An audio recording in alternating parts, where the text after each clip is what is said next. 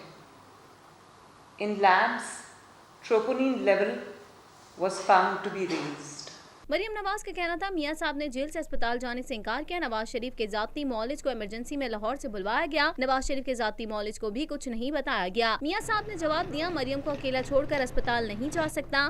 میاں صاحب کا کیا علاج ہوا میرے علم میں نہیں. ڈاکٹر عدنان کی درخواست کے باوجود ریکارڈ نہیں دیا گیا. نواز شریف کا ڈسچارج سرٹیفکیٹ کسی کو نہیں دیا گیا. لیگی رہنما نے مزید کہا کہ میاں صاحب کا کیا علاج کیا گیا وہ میرے علم میں نہیں. میاں صاحب کو جیل واپسی پر ادویات ڈاکٹر کی سہولت دے دی گئی. نواز شریف کے دل کی 3 سرجری ہو چکی ہیں. میرے بار بار پوچھنے پر بھی ہارٹ اٹیک کی بات چھپائی گئی. میاں صاحب کو ایک اور بائی پاس کی ضرورت ہے. میاں صاحب کی ایک اور شریان 90% بند ہے. مریم نواز نے کہا, میاں صاحب کا بائی پاس ان کی وزارت عظمیٰ کے دوران کیا گیا. کڈنی کا اسٹیج 3 کا مسئلہ ہے. ایک ڈاکٹر نے ہاتھ جوڑے کہ ہم نواز شریف کا کیس نہیں لے سکتے. نواز شریف کے دل میں 7 اسٹینڈ ہیں, مزید کی گنجائش نہیں. میاں صاحب کی ملاقاتوں پر بھی پابندی لگا دی گئی ہے. میاں صاحب کا علاج پاکستان میں ہو سکتا ہے لیکن ڈاکٹرز دباؤ میں ہیں. سابق وزیر اعظم شاہد خاقان عباسی نے قومی اسمبلی میں اظہار خیال کرتے ہوئے کہا, اس وقت 4 ارکان اسمبلی گرفتار ہیں. 2 کے پروڈکشن آرڈر جاری کیے گئے ہیں, 2 کے نہیں. مزید جانتے ہیں اس رپورٹ میں. سابق وزیر اعظم شاہد خاقان عباسی نے قومی اسمبلی میں اظہار خیال کرتے ہوئے کہا کہ اس وقت 4 ارکان اسمبلی گرفتار ہیں. 2 کے پروڈکشن آرڈر جاری کیے گئے, 2 کے نہیں. حکومت کہہ رہی ہے کہ افراط زر 13% پر آ جائے گا. 1 سال پہلے ملک کی گروتھ ریٹ 6% تھا. 1500 ارب کے لیے اب حکومت کو ہر چیز مہنگی کرنی پڑے گی. شاہد خاقان عباسی کا کہنا تھا, آمدن اور اخراجات کا فرق 50% سے بڑھ گیا ہے. سود کی رقم میں اضافہ نہ کرتے تو ٹیکس بڑھانا نہ پڑتے. موجودہ حکومت نے 8 ماہ میں یہ حال کر دیا. حکومت 5 سال پورے کرے گی تو کیا حال ہوگا. حکومت کو مسائل کے حل تلاش کرنے چاہیے. حکومت مجموعی طور پر 400 ارب پر چلتی ہے. دوسرے ممالک